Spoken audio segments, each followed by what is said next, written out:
दोस्तों, शब्द वो है जो किसी को भी तीखे तीर से भी गहरे घाव दे सकता है, तो किसी दुखी हृदय के लिए मरहम भी बन सकता है। शब्द वो है जिसे अगर सोच समझ कर ना बोले जाएं तो ये बवाल मचा सकते हैं। शब्द में कितनी शक्ति होती है यह कुरुक्षेत्र में लड़ा गया महाभारत के युद्ध से सिद्ध हो चुका है। द्रौपदी के तीखे और व्यंग्यात्मक शब्दों का ही तो कमाल था जिसने महाभारत जैसे युद्ध रच डाले। किसी ने कितना सच कहा है कि घायल नहीं था मैं किसी तीरों कमान से, वो शब्द बेरहम था जो निकला जुबान से।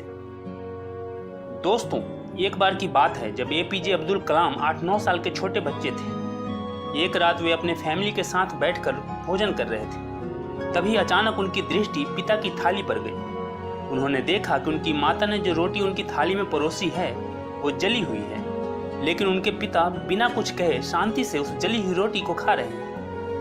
उनकी माता ने जब जली हुई रोटी के लिए उनके पिता से क्षमा मांगी तो वे हंसते हुए बोले कि कोई बात नहीं, मुझे तो जली हुई रोटियां पसंद है। यह बात सुनकर छोटे अब्दुल कलाम को बहुत आश्चर्य हुआ। बाद में उन्होंने अपने पिता से पूछा कि क्या सच में उन्हें जली हुई रोटियां पसंद है, तो उनके पिता ने जवाब दिया कि एक जली हुई रोटी किसी का कुछ नहीं बिगाड़ सकती, लेकिन क्रोध में बोले गए जले हुए शब्द बहुत कुछ बिगाड़ सकते हैं। दोस्तों, ये सच है।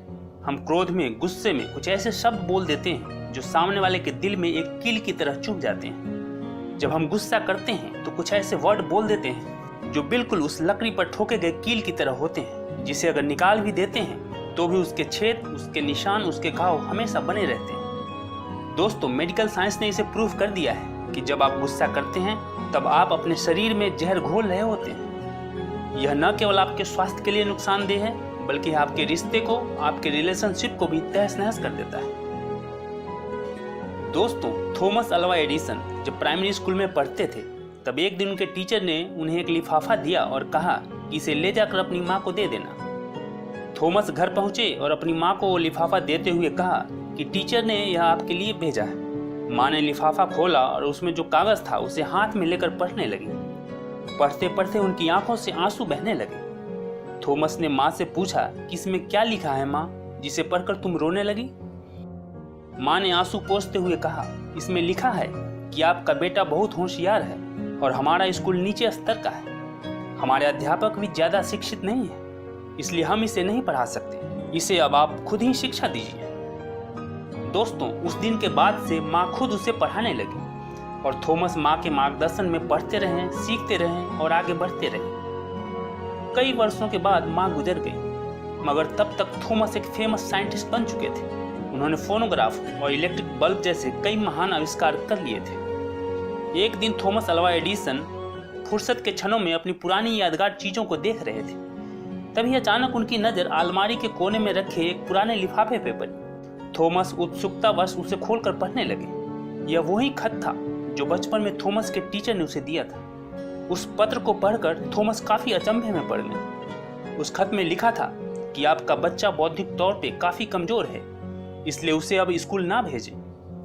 पत्र पढ़कर थॉमस की आंखों से आंसू झरझर बहने लगे और वह घंटों रोते रहे। दोस्तों, इन दो कहानियों के माध्यम से मैं यह बताना चाहता हूँ कि शब्दों में एक अद्भुत शक्ति होती है। इस शक्ति का उपयोग हमें संभल कर करना चाहिए। हमारे द्वारा कहे गए जले व कटु शब्द किसी को भी आहत कर सकते हैं, दिलों पर ऐसे जख्म, ऐसे घाव पैदा कर सकते हैं जिसे भरने में वर्षों लग जाते हैं। एक गलत शब्द लोगों में दूरियां पैदा कर देता है या संबंधों में दरार डाल देता है और जिंदगी को तहस नहस कर देता है। वहीं दूसरी तरफ सही शब्दों का उपयोग करके आप किसी के मुरझाए चेहरे पे मुस्कान ला सकते हैं, किसी को प्रेरित कर सकते हैं, किसी की पूरी जिंदगी बदल सकते हैं। इतनी शक्ति होती है इसमें। थॉमस अल्वा एडिसन की माँ ने केवल कुछ शब्दों का फेरबदल करके, सही शब्दों का इस्तेमाल करके ही एक दिमागी तौर पर काफी कमजोर बच्चे को सदी का महान वैज्ञानिक बना दिया था।